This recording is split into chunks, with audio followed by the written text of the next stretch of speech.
Hey all, it's Matt, your average gamer, and for this video, we're going to be going over my top 8 favorite fun and overpowered builds in Elden Ring of all time. These are my absolute favorite builds, and I've ranked them too. It's going to be one of those videos that has something for everybody. We have a couple Strength and Faith builds, we've got Intelligence builds, we got fun combination builds, we have a Blood and Frost build that includes Blood Blade. There's a lot of fun builds here that are powerful too. Yeah, the Warhawks Talons are some of my favorite weapons that I use on my own. I don't highlight them a lot because I know a lot of people aren't into straight swords, but straight swords can be really powerful too. And of course we've got some meta options. The Darkmoon Greatsword is one of my favorite weapons in the game. And of course we've got some great faith options, holy options, stuff like that. I really like holy, by the way, with the bubble build. That's one of my favorites too. This is my top 8 favorite builds ranked. Let's get into this one. And at number 8, we have my favorite way to get pierce damage. I love the Rusted Anchor with Wild Strikes. I specifically love it in Blood Affinity because you get a ton of bleed build up and you get a good damage type in pierce damage too. It's also a lot of fun to pull off on different bosses and to see how much damage you can get. This is one I recommend trying for sure, especially if you like bleed builds and get a little bored of the jump attacks. We have Wild Strikes on the Rusted Anchor at Blood Affinity. We're using the Dragon Communion Seal, White Mass, hit 51 poise. Lord of Blood's Exaltation, Ritual Swords, Talisman, Shard of Alexander, Rotweak Sword Insignia, and then we have the Authority tier, Faith tier. Let's talk about stats for this one. And for stats on this one, we have 60 Vigor, 21 Mind, 26 Endurance. We're getting to 60 Strength when we're two-handing this. We have 45 Arcane, 25 Faith with the Faith tier, and for our buffs, we are using Golden Vow and Flame Grant Me Strength. And at number 7, we have my favorite Katana build, and that is a mix between the Nagakiba with Sword Dance or Double Slash and the Hand of Melania with the Awesome Ash of War it has. I love this long-reaching Katana combination. They do combine well together. The Hand of Melania you could switch to and use the Ash of War, and then of course in your main hand you'll have Blood Flame Blade and of course Double Slash or Sword Dance, whichever one you like better. They're both really good.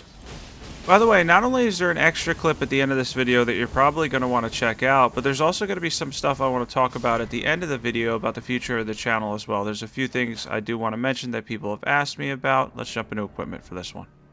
And we have the Nagakiba with Sword Dance. We're using Blood Flame Blade, Keen Affinity. We have the Hand of Melania. We're using any seal. It's a weightless seal though. White Mass, hit 51 poise. Lord of Blood's Exaltation, Shard of Alexander, Ritual Sword Talisman, Rotweak Sword Insignia. We have the Thorny tier and Faith tier. And now for stats, we have 60 Vigor, 22 Mind, 26 Endurance, 18 Strength, 70 Dexterity, 25 Faith with the Faith tier so we can use our buffs.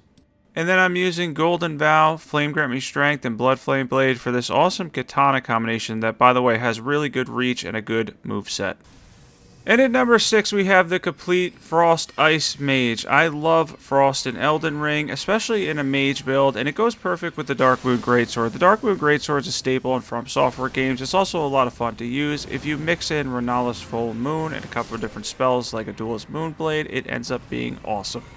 Plus, the Darkmoon Greatsword by itself just does a ridiculous amount of damage, and it's one of the most FP-friendly Ashes of War in the entire game. You use it once, you get it for a full minute, and then you can send out beams that do a little bit of frost buildup, stance damage, and massive magic damage too, making for an incredible build.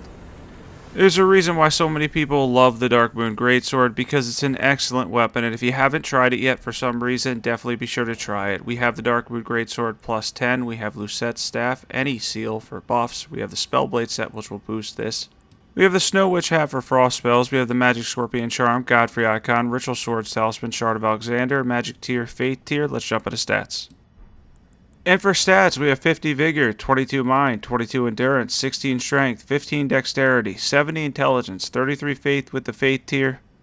Then for our buffs, we're using Golden Vow, Halash Shabiri, and Terra Magica to buff this. We're also using Renala's Full Moon, or you could use Ronnie's Dark Moon and Duelist Moonblade. We're going to show off a few more things here. So the whole concept here is to use your Moon spell first, because that's going to act as a debuff, and then of course you have Darkmoon Greatsword as your main weapon, and then you could use stuff like a Duelist Moonblade to quickly build up Frost and get a lot of damage out of it on Lucett's Staff too. It's a great staff for this.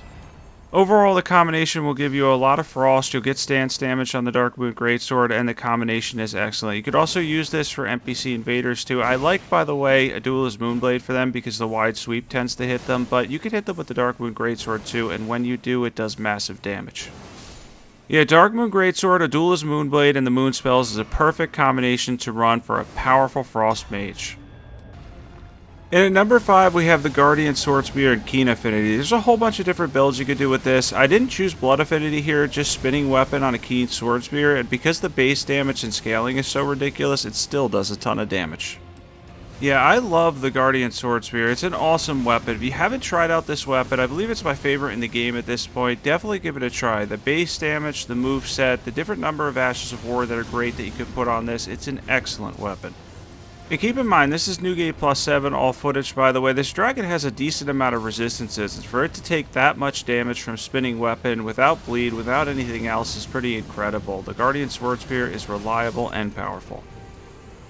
Yeah, truly a weapon you definitely have to try out if you haven't tried it out yet. It's great with Giant Hunt, Spinning Weapon, Spinning Strikes. There's a whole bunch of different things you could do. Sword Dance is cool on it too. A lot of different stuff you could do with the Swordspear. Spinning Weapon is definitely one of the most fun ones though, for sure. We have the Keen Guardian Swordspear with Spinning Weapon. We're using any seal. You could use any weightless seal would be good here. We did hit 51 poise for this build. We have Melissen's Prosthesis, Shard of Alexander, Ritual Swords Talisman, Rotwing Sword Insignia, Authority Tier, Faith Tier. If you don't have one of those two talismans, by the way, you could add a Defense Talisman. Let's talk about stats. And for stats on this one, we have 60 Vigor, 22 Mind, 26 Endurance. We have 75 Dexterity with Melissen's Prosthesis, 25 Faith with the Faith Tier, and we're using Golden Vow and Flame Grant Me Strength.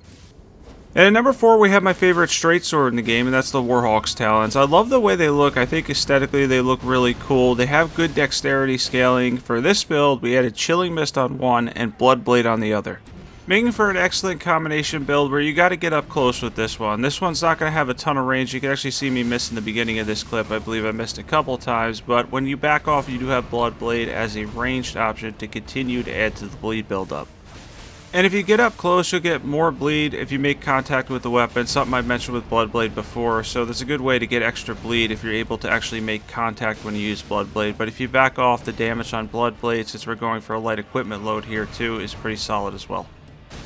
And of course you can add in some jump attacks. Those aren't going to do too much damage, but we are using the Blue Dancer charm. Bloodblade has pure physical damage, that's why I was talking about that, so it will be increased by the Blue Dancer charm, and we have an equipment load lower than 16, so that will boost our physical damage by right around 12% at this equipment load.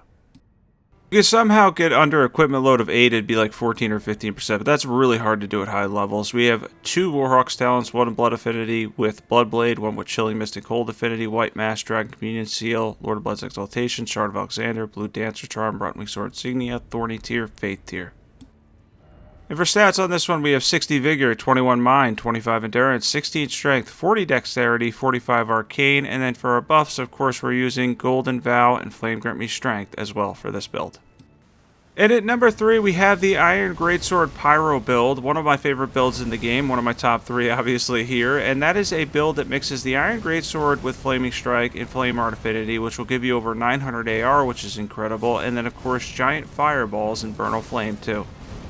And I know these are all my favorite, but out of all of them, the top 3, that's why they're ranked this way. The top 3 are probably the 3 that I use the most. I love these 3, starting with this one, and then the next 2, they're really awesome in builds that I run all the time. I really like combination builds and cool stuff you could do in Elden Ring, especially with Faith, because Faith is awesome. Such a cool Ash of War too, being able to light your sword on fire, that's a huge bonus. Let's jump into equipment for this one. We have the Flame Art Iron Greatsword with Flaming Strike. We're using the Giant Seal to boost fire incantations. We hit 51 poise. We have the Phlox Canvas Talisman, Shard of Alexander, Godfrey Icon, Fire Scorpion Charm, Flame Tier, Faith Tier. Let's jump into stats for this awesome build. And for stats, we have 60 Vigor, 23 Mind, 25 Endurance, 18 Strength, 15 Dexterity. We have 80 Faith with the Faith Tier. Then we're using Golden Vow, Hellish Brewery. We have Burno Flame, Giant's Flame Take Thee, and then Flame Fall Upon them, which is really good for large targets. Overall, this is a solid fire build that does a lot of damage. And now we're to my top 2 favorites. My top 2 favorites are, at number 2, we have the Bubbles and Holy build. This uses the Envoy's Longhorn for massive bubble damage and combines it with the Black Blade Incantation, which is a ton of fun to use. Yeah, the Black Blade Incantation does all Holy damage, so it's perfect to mix in with this Envoy's Longhorn build. Since we're boosting Holy anyway, we could use this for big targets, and then we could back off, and we could even throw in Black Blade for some percentage damage, and also for the really cool aesthetics it has too. And we're able to beat up the big dragon. There's actually a big hit, by the way, on Black Blade here, where it just makes a ton of noise for some reason. Right there, we get a huge slam, a whole bunch of percentage damage, and then we get back off, continue to add on to the awesome bubble build, and do a ridiculous amount of damage to this big dragon. Yeah, I definitely love this one. On New Game Plus 7, 38,000 HP is completely wiped off the board. Went down very quickly too at rune level 150. Powerful build for big targets. And then adding in Black Blade Incantation makes the build more fun. And you're boosting the same thing anyway. You're already boosting holy damage. The Irritry Seal is solid for that, by the way. Let's jump into equipment for this one. Yeah, the Irritry Seal goes well with Black Blade because it doesn't really get boosted by any seal. It has high scaling. By the way, Doot apparently. We have the Envoy's Longhorn plus 10, and we have the small one if you want to use it for like mobs and stuff. We have the Irritry Seal. We have the Envoy's Crown on, which will increase the damage. Sacred Scorpion Charm, Ritual Swords Talisman, Shard of Alexander, Flux Canvas Talisman, Holy Tear, Faith Tear. Let's talk about stats. I love this weapon. It's better than a meme weapon, that's for sure. 60 Vigor, 40 Strength. We're getting a 60 Strength two-handing it. 60 Faith with the Faith tier. We're using Golden Vow, Halash Shabiri, and the Black Blade Incantation. And this is one, if you haven't tried this before DLC, now's the time. Try this build out. You're going to love it. And at number 1, we have the Lightning King build. No surprise here that it was going to be Strength and Faith again. For this build, we're using the Iron Greatsword. If you two-handed, you're getting to 60 Strength, by the way. Single hand, we have 40. And we're using Electrify Armament on it. On top of that, we're using a whole bunch of different lightning incantations, too. So the Asha Warrior you're going to be using is Repeating Thrust. So you're going to have the Rotwing Sword Insignia activated too, which is generic damage. So after you use that and build up on successive attacks, you can back off and even add in more damage to your lightning incantations. And no, we're not boosting one thing here. It's a lot of fun to boost Ancient Dragon Lightning Strike and just go for like 99 Faith and have a Glass Cannon build, but I prefer to have a mixed build, a variety build that could do a lot. In this case, we were able to hit with the weapon, do a lot of damage with the weapon, and decent damage from the incantations as well. Starting things Strength and Faith is the most fun way to play. It truly is great. We have the Iron Greatsword and Heavy Affinity with Repeating Thrust. We have the Gravelstone Seal. We hit 51 points. You can check out the armor set.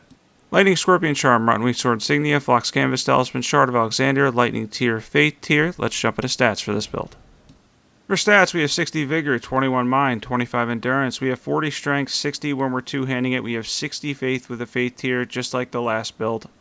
And we're using Golden Vow, Halash Shabiri, Electrify Armament. We're also using Ancient Dragon Lightning Strike, Fortisax's Lightning Spear, and then we have regular Lightning Spear, which gives us an extra ranged attack that you could charge too that helps a lot.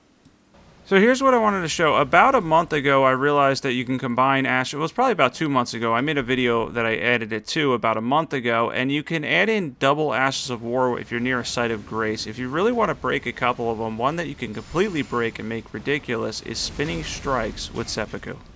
So what you do is you pick Seppuku and then you go for Blood Affinity and you activate it. And it's not just a visual bug either. Seppuku actually adds a flat amount of damage. I double checked and the damage and bleed stays on, which is awesome. Then switch to Spinning Strikes and also stay in Blood Affinity. And you can cast Golden Vow before you rest because it'll actually go through the resting part of the Site of Grace, and then you just have to use the tier and then use Flame Grant Me Strength at the end, and then you will have Seppuku on Spinning Strikes, which is absolutely insane. Yeah, I only tried it with Seppuku about a month or two ago. I think it's been going on for a while because, like, I don't know, 6 months or so ago, it might have been around there. The last patch, I noticed it with Craigblade. I was using it a couple of times, which was sort of helpful, but this is just crazy, the fact that you could put Seppuku on Spinning Strikes. He has decent resistances, and we were able to stack 18,000 damage. I got hit at the end, but then he was just one hit and it was over. That's an absolutely insane amount of bleed. There's probably something like 160 bleed buildup on Spinning Strikes, which is just crazy good.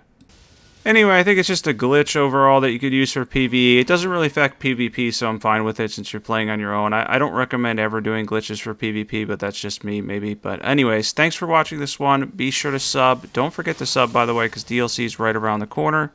Last thing I want to say, after DLC later this year, I am going to be moving on to other games too, like Black Myth Wukong. It's not just going to be Elden Ring for the rest of the year. We're going to expand a little bit, and I'm really looking forward to it. Thanks for watching, and catch everybody soon.